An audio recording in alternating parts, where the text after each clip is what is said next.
자, 계속해도 되겠습니까? 우리가 상처를 표현할 때 누구한테 표현할 것인가 했을 때 자신에게, 가해자에게, 삼자에게 뭐 크게 차이는 없겠지만은 자신에게 하는 것은 이제 조금은 다른 방식으로 해야 될 거고 가해자에게 직접 하는 거, 그 다음에 피해자, 삼자에게 하는 것은 아마 좀 비슷한 것도 있지만 약간의 차이를 두면서 그렇게 여러분들에게 좀 설명하겠습니다. 먼저 자기 자신에게 이제 혼자서 이렇게 상처를 표현하는 방식을 우리가 비교적 많이 사용할 수 있을 것 같습니다. 왜냐하면은 안전한 환경을 특별하게 뭐 조성할 그럴 필요도 많이 없는 거고 자기 자신에게 표현하는 방식 자체가 단지 조심해야 될 건 하나 있긴 있어요. 뭐냐면 너무 큰 상처 가지고 혼자서 시도하는 거는 조금은 조심을 해보는 게 좋다는 생각이 들어요. 너무 크다는 것은 뭐라고 표현할까요? 내가 일상에서 영향을 많이 받고 많이 휘둘리는 그런 어떤 상처 있잖아요. 이게 보통은 우리가 트라우마라고 표현을 할 때 그 상처의 기억이, 그때의 경험이 우리의 그 해마에 저장이 되어 가지고 내가 이성적으로 아무리 이렇게 하면 안 된다는 거 알아도 내 이성의 힘보다 그 경험이 크기 때문에 내가 결국은 휘둘리게 될 수밖에 없는, 예를 든다면 지난번에 대구에서 지하철 사고가 났을 때 지하철에서 겨우 살아남은 사람들은 지하철을 그 다음부터 못한다 그래요. 그 트라우마 큰 사람들은. 물론 치유대가 이기는 사람도 있지만 그 크게 남아있는 사람은 지하철만 딱 들어갔다 그러면은 숨이 막힐 것 같으니까 그냥 그 안으로 못 들어가는 거예요. 이성적으로 지금은 그때 상황이 아니고 사고가 지난 지도 한참 됐고 지금은 그 사고 날 그것도 아니고 뭐 공기도 뭐 괜찮고 다 그런 거 머리로 알아. 그런데도 발이 안 떨어지는 거죠. 그리고 또 어릴 때 닭에게 쪼여서 정말 너무 그냥 공포에 질렸던 경험을 한 사람은 어른이 되어서도 어때요? 머리는 알아. 저 닭하고 싸워서 내가 안 죽고 내가 이긴다는 거 알아. 머리는 알지만 그 닭만 딱 보면은 그냥 그 앞에서 몸이 굳어 그냥. 이런 어떤 큰 상처들의 경우에는 혼자서 이 작업을 하려고 시도하는 것에서는 약간은 뭐 조심을 할 필요는 있어요. 그죠? 그런 조금 전문적인 그런 어떤 도움이나 그런 걸 통해서 이렇게 해결을 하면 좋겠고요. 그 다음에 조금 가볍지만은 내 안에서 얼른 떠나지 않고 그걸 기억하면은 내가 조금은 화가 나거나 조금은 속이 상한 것이 아직 남아있는 그런 걸 중심으로, 그리고 비교적 가해자가 분명한 그런 걸 중심으로 혼자서 한번 풀어보면 좋은데요. 어떤 방식으로 푸느냐 하면은요, 첫 번째는 편지 쓰기를 해보는 거예요. 편지 쓰기인데 그냥 우표 없는 편지 쓰기. 이 말은 뭐냐 하면은 써가지고 안 보낸다는 거예요. 그 사람 당사자한테 가해자에게 보내는 것이 아니라 그냥 나 혼자 써보는 건데, 편지를 쓸 때 그냥 편지를 우리가 예전에, 요즘은 메일로 주로 쓰니까 뭐 또 다른 방식이 있는지 모르겠지만 옛날에 편지 쓸 때 저는 그런 방식이 있었어요. 누구누구 보아라. 그렇게 쓰죠. 그죠? 그러니까 내가 상처를 받은, 그러니까 나에게 상처를 주었다 하는 그 가해자의 이름을 쓰는 거죠. 그 가해자 이름을 쓸 때 부드럽게 쓸 마음이 없으면은요, 누구누구 X 바둑이 자제분 보아라 이렇게 써도 돼요. 그냥 솔직하게 쓰는 게 중요해요. 그거를 내 감정을 숨기거나 억압하거나 왜곡시키면서 쓴다면은 오히려 내 상처를 있는 그대로 내가 인정하는 것이 아닌 그런 어떤 형식이니까 있는 그대로 쓰는 거죠. 쓰고 그 다음에 그 사건 중심으로 쓰면 안 돼요. 사건 중심보다 사건은 그냥 개요를 간략하게 쓰고 그 사건, 그 상황을 떠올리면서 그때 내가 느꼈던 감정들, 그때 내가 경험했던 그 감정과 더불어서 떠올랐던 어떤 생각들, 그리고 그 감정이 어떻게 흘러서 어떻게 변화되는지 그런 것들, 그런 것을 한번 써보는 거예요. 써서 잘 접어서 혹시 가족에 대한 거라면은 다른 사람이 못 보는 그런 거에 숨겨뒀다가 생각을 해보니까 이 말을 내가 써야 되는데 안 썼네. 생각이 나면 꺼내가지고 또 보충을 하는 거예요. 그래서 맨날 며칠을 써도 좋아요. 써서 보니까 이제 할 말 다 했다. 이 사람한테 하고 싶은 말도 거기 다 쓰는 거예요. 나가 뒤져서면 좋겠다. 그런 말이 그냥 떠오르면 그냥 써요. 그냥. 왜냐하면 이거는 정말 그 사람을 비난하는 게 목적이 아니고 그 사람에 대해서 뭔가 내가 공격하는 게 목적이 아니라 뭐가 목적이죠? 내 치유가 목적이에요. 그리고 표현이 목적이에요. 표현, 치유를 위한 표현이 목적이기 때문에 그냥 솔직해지는 거죠. 그냥 진실한, 내 안에 있는 마음에 진실하게 쓰는 거예요. 그리고 행동도 하고 싶다면은 이때 그냥 머리를 한 방 지어박고 싶다면 가로 열고 머리 한 방 지어박는다도 써요. 그냥 그 가해자에게 내가 하고 싶은 말, 느꼈던 감정, 하고 싶은 행동을 그냥 다 쓰는 거예요. 그리고 쭉 반복적으로 더 첨가하고 그때 이 말을 했는데 나중에 생각해보면 이 말보다 더 이 말이 더 적절할 것 같아가지고 그러면은 그 말 꺾고 줄 다 꺾고 새로 그 말을 써 넣어요. 예. 그런데 며칠이 지났는데도 이제 더 하고 싶은 말이 없어. 근데 그 말 이 말 했는데도 또 하고 싶은 마음이 생긴다면 또 그 뒤에 또 첨부해도 돼요. 철저하게 자기의 마음의 흐름을 충실하게 따라가 보자는 거예요. 그래서 다 충분히 했다 싶으면은 그거를 찢어버려도 좋고요. 혹시 누군가 볼 수 있는 위험이 있다면은 그렇지 않다면은 그것을 이제 보낸다고 가정을 하세요. 실제로는 안 보냈어. 보냈어요, 이제. 그런데 한 2, 3일 후에 답장이 왔어. 그 사람한테. 근데 실제로는 답장이 안 오잖아요. 그죠? 안 보냈으니까. 여러분이 제 말 이거 정확하게 들으셔야 돼요. 보내면 안 된다 했는데 답장이 왔다 이러니까 또 보내야 되는가 보다 이거 또 보내는 분이 계실까 봐 제가 그러는 거예요. 네. 근데 보내고 싶은 용기 있으면 보냈어요. 그 다음에 뭐 어떤 일이 벌어질지 그 다음에 제가 책임은 못 져요. 그 다음에 답장이 왔다고 가정을 하고 답장을 쓰는데 누가 쓰느냐 하면 내가 쓰는 거예요. 내가 보낸 편지에 누가 답장을 쓴다? 내가 써요. 그 대신에 누구 입장에서 써요?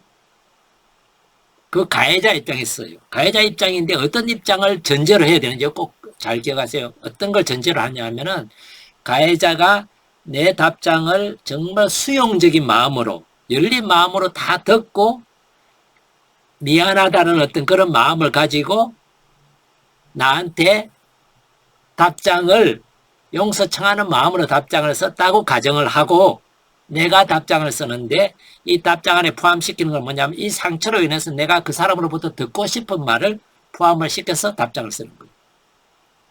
이해가 되세요? 오케이. 그렇게 한번 해보고 이 답장을 내가 받았어요. 이걸 받아놓고 보니까 내가 이 말은 뺐네 하는 생각이 들면 또다시 이 답장에 내가 편지를 써요. 답장. 어떤 방법인지 이해되시죠? 그죠? 네. 이거를 한번 답장을 보내고 또 그 사람이 나한테 답장을 또 해줬어요. 저 사람이 나한테 답장을 보낼 때는 꼭 기억하실 게 그거예요. 아까 말씀드린 것처럼 저 사람이 충분히 내 마음을 이해하고 수용하면서 거기에 맞춰서 답장을 줬다고 하고 내가 답장을 쓰는 거. 그러니까 내가 편지 쓰고 답장 받고 그 답장을 내가 쓰고 또 이 답장에 내가 또 편지 쓰고 답장 받고 요거를 내가 마음이 편지 쓸 때와 답장을 받아서 답장을 쓸 때 또 내 답장에 답장을 쓸 때 어떤 마음의 흐름이 변화되는지를 잘 지켜보면서 이렇게 한번 써보시는 방법이 하나 있다는 거. 네. 요거를 누가 옆에서 전문적으로 도움을 받으면서 하면 훨씬 더 효과가 좋을 거예요. 그 다음에 이제 또 하나의 방식은요.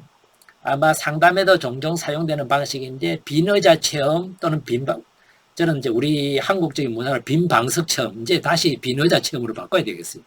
요즘 방석보다 의자가 더 이제 일반적으로 흘러가니까 핵심은 이거예요. 내가 가해자로 여기는 사람을 그 의자에 또는 방석에 또는 베개를 여러분들 침실에서 저녁에 이제 혼자 있을 때 한다면은 베개를 그 사람이 배우자라면은 그 배우자 베개 갖다 놓으면 더 좋겠죠. 그죠? 딱 갖다 놓고 실제 그 사람이 있다고 가정을 하고 내가 하고 싶은 말을 다 하는 거예요. 그 할 때 소리 내어서 하고 첫째로 두 번째는 과거에 있었던 사건이지만은 현재형으로 하는 거예요. 지금 그때 과거에 내가 가가지고 이 과거를 현재로 끌어왔다고 생각하기보다 내가 그 과거로 돌아가서 그때 상황을 지금 재현하고 있다고 생각하고 할 말 다 해.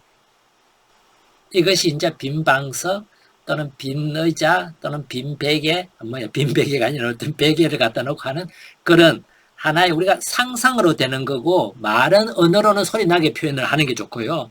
표현을 하는 거지만은 우리의 뇌가 상상과 현실을 구분을 못할 때가 많아요. 여러분 착각이라는 거 해보셨죠? 착각이 객관적인 사실이 전혀 사실이 아닌 전혀 다른 거를 마치 사실이냐 우리가 알아차리는 거를 뭐라 그래요? 착각이라 그래요. 근데 착각을 했다는 걸 우리가 알까요? 모를까요? 결정적인 증거가 나오기 전까지는 우리는 착각했다고 절대 인정 안 해요. 근데 실제로 엄청 착각해요. 우리 뇌가 가지고 있는 허점이거든요. 우리 뇌가, 두뇌가 가지고 허점이라는 거예요. 그런 허점들이 우리 두뇌 안에 엄청 많아요. 생각 외로. 그래서 상상으로 하는 거지만 가상으로 하는 거지만 우리 두뇌는 영향을 받아요. 그래서 치유의 효과가 있어요. 자, 이거는 내가 혼자서 내 자신을 대상으로 해가지고 내 분노를 표현해 볼 때 이렇게 해보는 방식입니다. 그 다음에 이제 해볼 수 있는 거는요, 가해자에게 직접 당사자에게 표현을 하는 거예요. 당사자에게 표현할 때는요, 안전벨트를 일단 매셔야 돼요. 안전벨트를 맨다는 것은 아까 말씀드린 것처럼 혹시 있을 수 있는 것을 내가 두려워하는 것이 뭘까 하는 것을 충분히 생각해가지고 그것을 그 사람에게 미리 표현할 수 있는 것도 좋고 미리 표현을 다 못하기 때문에 내가 미리 스스로 안전벨트를 그러니까 방탄복을 입는 것도 좋아요. 기억 못할 수도 있다는 거, 상대방이 수용하지 않을 거라는 것도 있고 내가 얘기를 했는데 네가 나한테 상처 준 건 얼마나 되는지 아냐 하고 역공을 받을 수도 있어요. 다양한 가능성들이 다 열려 있어요. 그리고 또 내 안에 가해자가 예를 든다면 엄마인데 내가 엄마를 너무 사랑하고 엄마 없으면 내가 인생을 살아가는데 의지처가 없기 때문에 엄마라고 인정하기 싫어서 내 스스로 가해자로 도저히 인정한다는 것을 내가 나한테 용납 못할 때가 있어요. 그런 경우에는 뭘까요? 스스로에게 안전벨트를 맬 때 그런 엄마에게 얘기를 할 때 두려움이 뭘까요? 혹시 엄마가 상처받을까봐. 그런 것도 또 두려움일 거란 말이에요. 그리고 엄마와의 관계가 이로 인해서 깨어질까봐. 여러 가지 아마 또 각자의 삶의 그 환경에 따라서 역사에 따라서 아마 다른 두려움들이 있을 거예요. 그런 것들도 자기가 한번 짚어보는 게 필요해요. 그 다음에 또 하나 우리가 기억해야 될 것은 뭐냐면요. 내가 얘기를 했는데 가해자인 그 사람이 야, 너 잘못 봤어. 그건 이랬고 그러면 아니야 이랬어 하고 진실 게임으로 들어가지 말라는 거예요. 자칫하면 그렇게 흘러갈 수 있어요. 뭐가 옳고 그르고 막 그렇게 하다 보면은 논쟁으로 가면은 원래 하고자 했던 목적하고는 다르게 되기 때문에 그냥 목적을 아까 말씀드린 것 중에서 그냥 말하는데 표현하는데 초점을 맞추자. 왜냐하면 나를 위해서 하는 거기 때문에 상대방이 어떻게 반응하든 내가 거쳐야 될 과정을 그냥 차분하게 한번 거쳐보자. 이게 중요하니까. 그래서 어떤 결과가 나오는지 한번 보자. 그래서 내가 경험한 것을 진정성을 담아서 이렇게 이제 표현을 해보는 거죠. 솔직하게. 그리고 필요하면은 잘 들어준다면 이 사람에게 잘 들어줘서 감사하다는 표현도 하는 것도 중요하겠죠.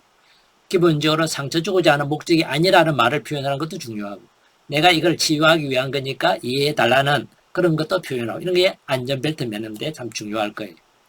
그리고 이제 표현하는 내용은 뭐냐 하면은 그 상황을 간략하게 표현하고 편지 쓰기와 비슷해요. 그죠?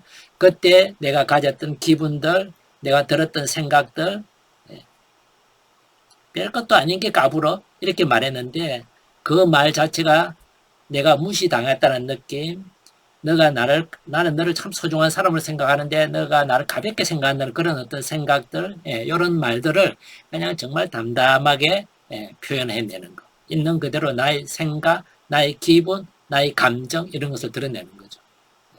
근데 혹시 상대방이 정말 용서를 청한다면은 그 용서를 이렇게 청해줘서 너무 고맙다는 말도 이렇게 표현하면서 내 마음의 흐름을 이렇게 한번 짚어볼 수가 있겠죠. 그죠? 그 다음에 이제 삼자에게 표현하기로 한번 넘어가 볼까요? 삼자에게 표현하기는 뭐 비슷해요. 안전벨트를 이렇게 안전벨트를 매고 나서 똑같이 우리가 삼자에게는 조금 다른 두려움이 있을 수 있어요. 어떤 게 있을까요? 내가 한 이 말이 왜냐면 그 사람은 가해자가 아니잖아요. 다른 사람에게 퍼져나간다든지 아니면 이게 그냥 자기들의 어떤 뭐라 그럴까요? 가십거리가 된다든지 이렇게 되면은 예를 들어서 카페에서 다방이 아니라 카페에서 한참 얘기를 막 들었는데 사실 뭐 다방이나 카페나 그게 그거다 그죠? 얘기를 들었는데 나중에 내가 이제 헤어져서 가다 보니까 화장실에 들렀는데 화장실에 안에 들어가 있었는데 다른 친구들이 들어오면 거기서 아이고 그 누가 그런 얘기 했는데 그거 진짜 좀 웃긴다 야 막 이런 얘기를 자기들끼리 하고 있는 소리를 들으면 어떨 것 같아? 상처받아요 또. 이런 두려움들이 우리가 있을 수 있거든요. 그런 것에 대해서도 미리 우리가 조금 안전벨트를 매는 필요가 있다는 거죠. 그것을 그냥 내 안에서 안전벨트를 매든 아니면 사람들에게 표현을 해가지고 환경을 조성을 하든 그거는 내 선택일 거란 말이에요. 그죠? 그래서 안전벨트를 일단 매는 거는 중요하고 그 다음에 이제 표현하는 것에 있어서는 말 그대로 사건 중심으로 하는 것이요. 왜 조심을 하는 게 좋으냐 하면은요. 우리가 어떤 사건을 설명할 때는 그 사건을 바라보는 관점이 누구 관점일까요? 내 관점이에요. 그리고 어떤 관점일까요? 상처가 생긴 관점이에요. 그러니까 나한테 유리하게 아니면 불리하게 나한테 뭔가 아픔의 관점으로 그 사건을 보고 있기 때문에 그 사건을 객관적으로 바라본다 또는 가해자 입장에서 바라본다 하기는 좀 어렵단 말이에요. 나중에 우리가 이제 다음 단계에서 치료의 단계로 들어갈 때는 이 사건을 재구성을 해봐야 되는데 재구성을 할 때 방해가 되는 요소가 뭐냐 하면은 똑같은 사건에 대해서 스토리를 반복하다 보면은 나한테 그 사건이 그 스토리로 굳어져요. 고착화돼요. 다른 눈으로 볼 수 있는 가능성을 점점 약화시킨단 말이에요. 그렇게 되면은 치유되기를 더 어렵게 만들 수도 있어요. 그래서 가급적이면은 사건을 바라보는 관점을 설명하는 것은 최소화를 시키고 전혀 안 할 수는 없죠. 내 그 감정을 느낀 거를 표현하기 위해서는 최소화를 시키고 어떤 거를 더 많이 표현하려고 그러냐면 그때 내 기분, 내 감정 그때 그 감정과 연결되어서 들은 내 생각들 그거는 내 거니까 그거는 뭐 객관적이라고 맞출 필요는 없어요. 사건은 객관적인 거지만 그 사건을 바라본 거는 그냥 내 거고 느낀 거는 내 거잖아요. 그거는 나한테는 진실이고 내 아픔이고 나한테는 피할 수 없는 또는 거짓이라고 속일 수도 없는 있었던 경험이란 말이에요. 그거는 솔직하게 있는 그대로 다 표현을 하는 거죠. 그것이 이제 삼자에게 표현할 때 또 그때 삼자가 좀 들어줄 수 있는 여유가 있다면 그때 하고 싶었던 말들도 그냥 1인칭으로 현재형으로 뱉어도 돼.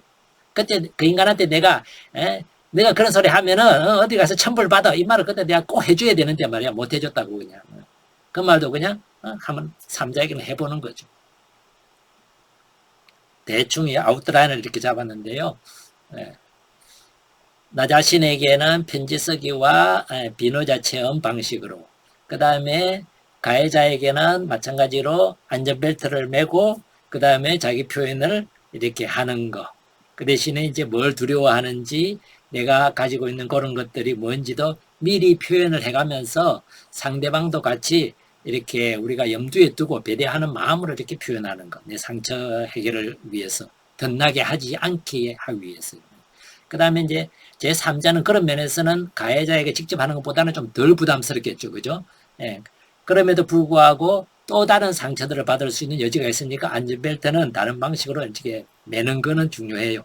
매고, 그래서 내 두려움을 직접적으로 표현해도 되고, 아니면은 안전벨트를, 방탄조끼를 내가 입어서 어떤 결과가 나오더라도 나는 다 받아들일 준비가 되어 있도록 스스로를 가꾸는 것도 중요하고.